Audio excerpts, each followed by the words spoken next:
이거는 그 고구려 분기가 아니고 보정왕 분기가 아니고요. 당태종 창간이에요. 자, 세민이가 안시성에 이르러, 자, 맨 안시성입니다. 안시성. 여러분이 아는 그 안시성입니다. 안시성은 어디냐면은 요 지역으로 추측을 합니다. 요 지역에 그 영성자산성이라고 있는데요. 여기가 아마 안시성일 것이다 라고 추측을 합니다. 요 지역. 자, 병력을 보내 공격하니 북부 욕살 고연수 그리고 남부 욕살 고혜진이 아군과 말갈 병력 15만 명을 거느리고 안시성을 구원했다. 욕살은요, 욕살은 뭐 성주 비슷한 그런 걸 거예요. 아마 그런 걸 거야. 난 자세히 뭐 고구려 관정 잘 모르니까. 근데 아마 그렇게 막 높은 그런 엄청 높은 직책은 아닐 거예요. 근데 이제 요런 사람들이 15만 명을 거느리고 왔다. 그럼 뭔가 좀 이상한 거죠. 일단 읽어볼게요. 자, 황제가 가까이 있는 신하에게 말하기를 지금 고연수에게는 책략이 3가지가 있다. 병력을 이끌고 곧바로 나아가 안시성과 연결해 보루를 삼고 높은 산의 홈주남의 의지에 성안의 곡식을 먹으며 말가를 풀어 우리의 소와 말을 약탈하면 이를 공격해도 갑자기 함락시킬 수가 없고 돌아가려 하면 진흙과 바닥에 고인 물에 막혀 앉아서 우리의 군사를 피곤하게 할 것이니 이것이 상책이다. 성안의 무리를 뽑아 그들과 함께 밤에 달아나는 것은 중책이다. 자기 지혜와 능력을 헤아리지 않고 와서 우리와 싸우는 것이 하책이다. 경들은 뭐라? 저들은 반드시 하책으로 나올 것이니 저들을 사로잡는 것은 내 눈안에 있다 라고 했다. 야, 제갈량, 제갈승상의 환생 이세민, 제갈승상의 환생인 당태종 성하.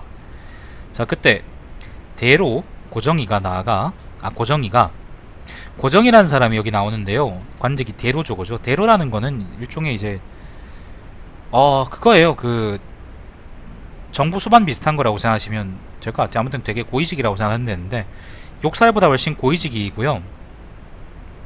그렇기 때문에 그 여기서 고연수하고 고혜진이 아니라 고정의, 여기 나오는 대로 고정이라는 사람이 바로 이제 15만 명을, 만약에 15만 명이라면 15만 명을 실질적으로 실제로 지휘했던 사령관이 아닐까 그렇게 생각을 한대요.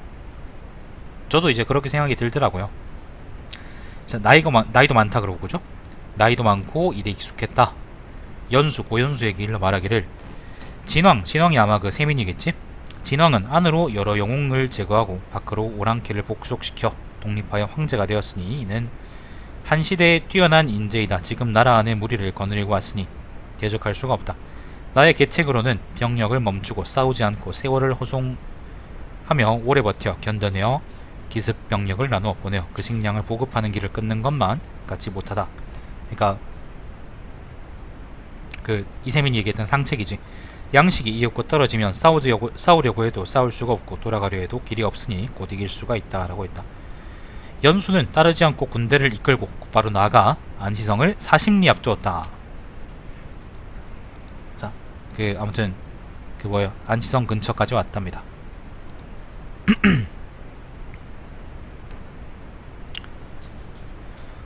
엠페러는 그가 머뭇거리며 오지 않을 것을 염려해서 대장군 아사나사이가 사람 이름입니다. 아사나사이에게 명하여 돌궐기병 1천을 거느리고 가서 이를 유인하게 했다. 싸움이 시작되어 거짓으로 달아나니 연수가 상대하기 쉽구나 라고 하며 다투어 나아가 그들을 이기고 안시성 동남쪽 8리 되는 곳에 이르러 산의 의지에서 진을 쳤다. 엠페러가 여러 장수를 모두 불러 계책을 물었다. 장손 무기가 대답하여 말하기를 신이 들은 바로는 적과 대항해서 전쟁을 하려 할 때에는 반드시 먼저 사졸들의 마음을 관찰해야 한다고 했습니다. 신이 마침 여러 군영을 지나면서 사졸들이 고구려가 이르렀음을 알고 모두 칼을 뽑고 깃발을 매는데 얼굴에 기뻐하는 빛이 나타나는 것을 보았습니다. 이는 필승의 병사들입니다. 폐하는 20살 이전에 친히 전쟁에 나아가 뛰어난 계책을 내어 승리했습니다. 모두 위에서 성스러운 계책을 내리고 여러 장수들이 이를 받들어 이루었을 뿐입니다. 오늘의 일은 폐하의 지위를 바랍니다 라고 했다. 자, 세민이가 웃으며 말하기를 여러분이 사양하니 짐은 마땅히 여러분을 위해서 헤아려 보겠다 라고 하고 장손 무기 등과 더불어 기병 수백을 거느리고 높은 곳에 올라가 바라보았다. 산천 형세가 삼국지 연일 읽는 것 같아요. 연일 읽는 것 같습니다. 연희에서 항상 조조가 이런 식으로 이제 얘기를 하죠. 형세가 병력을 숨기고 드나들 수 있는 곳을 살피었다. 아군과 말갈이 고구려군입니다. 병력을 합하여 진을 쳤는데 길이가 40리였다. 황제가 이를 보고 두려워하는 기색이 있었다. 강함왕 도종이 말하기를 고구려가 나라를 기울여 황제의 군대를 막으니 평양의 수비대가 반드시 약할 것입니다. 원컨대 신에게 정예병졸 5천을 빌려주십시오. 근본을 뒤엎으면 수십만의 군대를 싸우지 않고도 항복시킬 수 있습니다. 라고 했다. 엠페러가 듣지 않고 사신을 연수에게 보내 말하기를 나는 그대 나라의 세력이 강한 신하가 그 주인을 죽인 까닭에 죄를 물으려 왔으며 교전에 이른 것은 나의 본심이 아니다. 그들의 십새끼 지들이 싸우라 쓰면서 싸우는 게 자기 본심이 아니라. 자, 그대들의 국경에 들어오니 꿀과 꿀, 그러니까 말먹이 풀 같은 거 있잖아, 그지? 꿀과 양식이 공급되지 않아 그대들의 여러 성을 빼앗은 것이다. 그대들의 나라가 신하의 예를 닦는다면 이른 것은 반드시 회복할 것이다. 라고 했다. 고연수는 이를 믿고 다시 방비를 하지 않았다.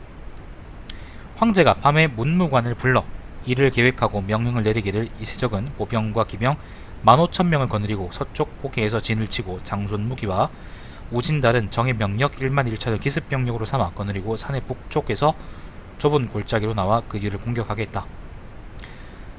황제는 스스로 보병과 기병 4,000명을 거느리고 북과 피리를 가지고 와서 깃발을 눕히고 산으로 올라갔다. 세민이는 여러 군대에게 명령을 내려 북과 피리 소리를 들으면 일제히 나와 분발하게 해서 공격하게 하고 이어서 담당 관리에게 명하여 조당 옆에 항복을 받을 장막을 치게 했다. 기록에요, 북과 피리 이런 거 나오면요 대부분 다 이제 구라라고 생각하시면 되겠습니다. 그러니까 세부적인 묘사들이 이제 구라라고 생각하시면 되겠어요. 대체로 믿을 수가 없습니다.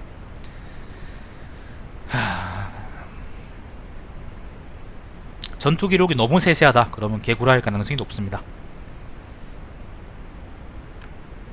되게 엉성하다 그러면 아마 있었던 일이 아닐까 그렇게 알면 생각해 볼 수 있습니다. 요거는 개구라일 가능성이 높아요. 세세한 전투 기록은 이렇게 적어놔야 이세민이가 훨씬 더 위대해지잖아요. 그죠? 북한 놈들이 김일성의 업적을 기록하면서 김일성이 솔방울 수류탄에서 파편이 몇 개 나왔다. 솔방울 수류탄의 작동 원리가 예를 들면 쌍생성하고 쌍소멸이다 라는 걸 얘기해줘야 김일성이가 위대해지잖아요. 똑같을 겁니다.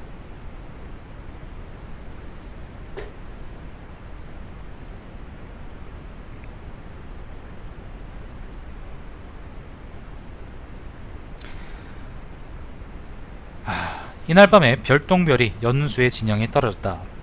자, 이튿날 연수 등이 별똥별이 땅에 떨어질 정도면요 그 주변 일대가 그 폭발의 연시 때문에 초토화됩니다. 자, 이튿날 연수 등이 홀로 이세적의 군사가 적은 것을 보고 병력을 정돈해 싸우려고 했다. 황제가 무기의 군대에게 먼지가 일어나는 것을 보고 장손 무기요 북을 치고 피리를 불며 깃발을 들도록 했다. 그러니 여러 군대가 북을 치고 소리를 지르며 일제히 진격했다. 연수등은 두려워 병력을 나누어 막으려 했으나 그 군진이 이미 어지러워졌다. 마침 천둥과 번개가 쳤다. 용문인 서린귀가 나오네요. 서린귀가 기이한 복창을 하고 크게 소리치며 진에 깊이 들어가니 향하는 곳마다 대적하는 자가 없어 아군은 흩어져 쓰러졌다. 자, 장비가 나왔네. 장비. 자, 황제가 서린귀를 바라보고 유격 장군의 벼슬을 내렸다. 연수등은 남은 무리를 거느리고 산의 의지에 스스로 주비했다. 황제가 여러 군대에 명하여 이를 포위하게 하고 장순 무기는 교량을 모두 철거해서 돌아갈 길을 끊으니 연수와 혜진이 무리 36,800명을 거느리고 항복을 청했다. 자, 고연수하고 고혜진이 무려 36,800명이란 구체적인 수치의 병사들을 거느리고 항복했답니다. 10자리고 1자리나마 항복하기 전에 다 죽였나 봅니다. 깔끔하지 않아서. 자, 군문에 들어가 절하고 엎드려 목숨을 청하니 황제가 욕사리아 관장 3,500명을 가려 내지로 옮기고, 이건 중국이죠. 나머지는 모두 놓아줘서 평양으로 돌아가게 하고 말갈 3,300명은 모두 구덩이에 묻었다. 자, 무려 36,800명이 항복했는데 고위관리 3,500명, 고위관리 혹은 이제 장교급이겠죠 아마도. 3,500명은 전부 다 이제 중국으로 옮기고 3,500명 나머지 대략 한 3만여 명 정도는 전부 다 평양으로 그냥 돌아가겠답니다. 전쟁 중인데 군대 3만 명을 풀어줘서 그냥 돌아가게 했대요. 개또라이 새끼들 아닙니까 이거? 포로로 잡은 3만 명을 구덩이에 파묻은 것도 아니고 포로로 데리고 있는 것도 아니고 항복시킨 것도 아니고 그냥 평양으로 풀어줬대 가게. 개또라이 새끼들 아닌가요?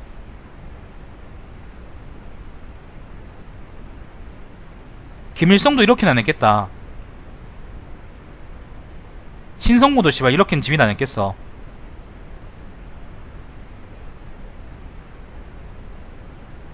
그 와중에 말갈놈들은 인간 같지 않다고 말갈놈들은 인간 같지 않은 놈들이라고 전부 다 구덩이에 묻었답니다. 그 와중에 개빡치네요. 정말 개빡치네요. 그 일본서 읽을 때도 이렇게 개빡친 적이 몇 번 있었었는데 말도 안 된다고 이거는. 근데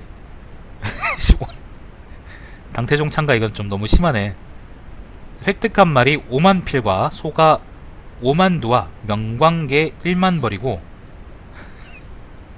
명광개라는 거는 그 빛나는 갑옷 그런 걸 텐데 아무튼 보물입니다. 보물. 갑옷 중에 좋은 갑옷. 아마 그런 걸 거예요. 자. 획득한 말이 5만 필. 아주 구체적입니다.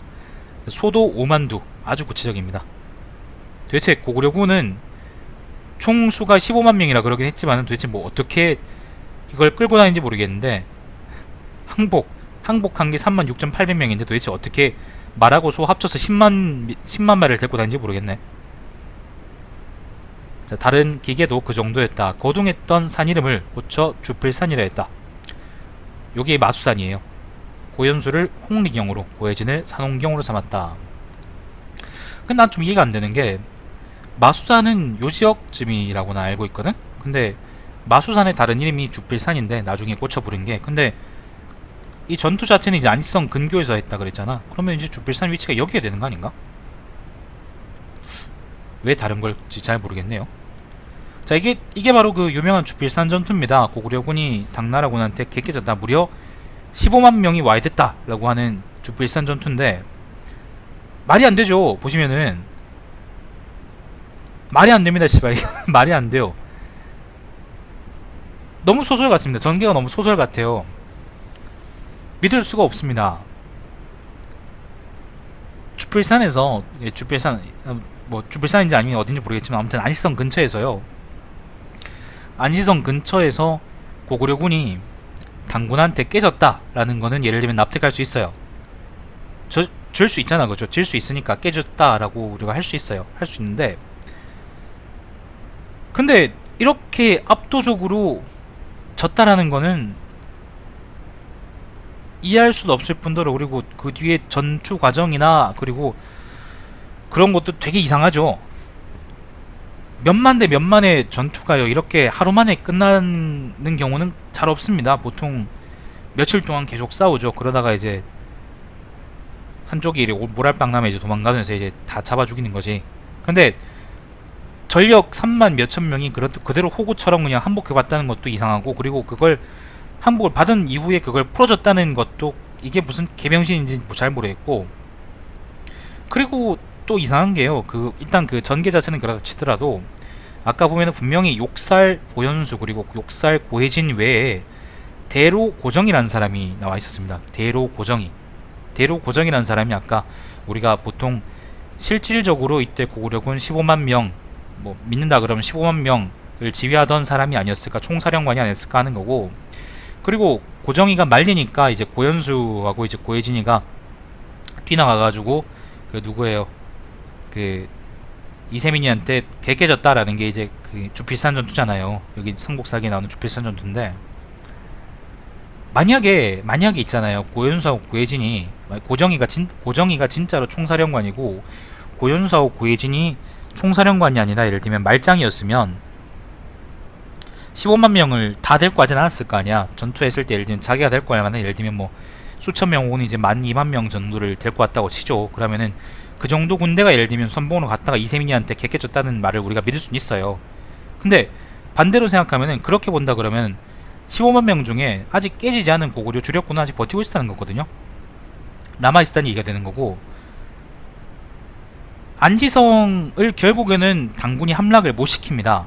함락을 못 시키고, 그리고 이제 그 못 시킨 이후에 이제 쫓겨서 막 이제 그 어디에요, 그 유화 건너편으로 막 도망가게 되는데, 그런 전황을 생각해 볼 때 안시성은 함락되지 않고, 그리고 그 나머지 주필산에서 깨지지 않은 나머지 병력들은 여전히 이제 안시성이나 혹은 이제 요소에서 이제 나눠져 있었다고 볼 수도 있고, 혹은 이제 그 주변에서 계속 이제 당군을 견제하고 있었다라고 볼 수도 있는 거고, 그렇기 때문에 그 시간을 오래 끌어서라도, 충분히 오래 끌어서라도 이제 안시성을 많이 함락시키지 못하고 당군이 퇴주하지 않았을까. 사실 말이 안 되잖아요. 15만 명이 만약에 고지고대로 이걸 상무상이 민다 그러면 15만 명이 말 그대로 진짜로 안시성에서 깨졌다면, 안시성 주변에서 이제 주필산이 깨졌다 그러면, 아무리 고구려가 땅이 넓고 그 인구가 많다 그러더라도 군대가 15만 명이면은 요 지역하고 요 지역을 수비하고 있는 군대 전부를 사실 모아서 보냈다라 그래도 이제 믿을 만한 그런 수치인데, 그죠? 그게 깨지고 나서 고작 안시성 하나를 함락을 못 시켜가지고, 그리고 그것 고작 드는 이유가 이제 그 뭐예요, 식량이 떨어져서 라고 궁색하게 나중에 변명을 대면서 후퇴하는 이유가 되게 많이 구리지 않냐는 거지. 소설 읽을 때 우리 뭐뭐 있다 그러니까 기승전결이 있다 그러잖아요. 기승전결. 만약에 당서에 나와 있는 걸 뺏긴, 혹은 자치통감에 나와 있는 요 기록들을 뺏긴 삼국사기의 보장왕 본기가 만약에 이세민 전기라면, 혹은 이세민에 대한 영웅소설이라면, 기, 승, 전까지가 바로 이제 주필산 전투고요. 그리고 전까지가 주필산 전투에서 이제 안시성 전투까지 이르는 갈등, 인물들 사이의 갈등이 극에 다르는 그런 장면이고요. 그리고 마지막 결이 뭐냐면 이제 그 안시성을 결국 함락시키지 못하고 당군은 패주하고, 그죠? 당군은 패주하고, 전에 내려오는 이야기에 따르면 이세민이 눈깔이 하나 잃고, 그리고 그 장안에 가서 뒤지면서 이세민이가 다시는 요동에 쳐들어가지 마라 그렇게 이제 자식들한테 사정하는 게 그게 결이 아닐까 싶네요. 전투 과정들은, 전쟁 과정이나 전투 과정은 구라를 칠 수 있지. 근데 전쟁 과정은 구라를 칠 수 있지만 전쟁 결과는 구라를 못 치잖아. 예를 들면 안시성까지 함락시켰다 치자. 예를 들어서 소설에서 그랬다 치자. 근데 갑자기 이세민이가 마음을 바꿔가지고 그런데 난 생각해보니까 고려 사람들을 더 이상 죽이지 않기로 생각했어 라고 하고, 남아있는 먹었던 성들을 다 토해내고 그 장안으로 돌아가는 게 더 이상하잖아요, 소설의 결말으로는. 그래서 이제 안시성에서 결국 못 이겼고, 그래서 우리가 이만큼 했는데 안시성조가 참 잘 썼다, 그러기 해서 양만춘한테 이제 비단도 주고 이것도 주고 저것도 주고 하면서 이제 잘 썼다 그러고 요택 건너서 얼어 뒤지는 걸 감수하고 돌아가서 장안에 가서 이제 우리 참 잘 싸웠지, 하지만 우린 졌어, 그렇게 이제 후회도 하고, 자식들한테 뒤지기 전에 절대 요동으로 가지 마라 라고 이제 얘기도 한번 해주고 멋있게. 개꿀 받는다. 정말 개꿀 받습니다. 진짜 개꿀 받습니다. 차라리 고구려가 진짜로 이렇게 크게 졌거나 아니면 진짜 그랬으면은 이렇게 안 꼴 받을 것 같은데, 기록이 존나 미심쩍잖아요, 그죠? 매 기록마다, 매 장마다 문단이 바뀔 때마다 이세민이가 솔방울 수류탄을 던지고 있어요, 고구려에다가. 그게 족같은 거야, 그게. 다른 건 안 족같은데. 아무튼 요게 주필산 전투입니다. 주필산 전투.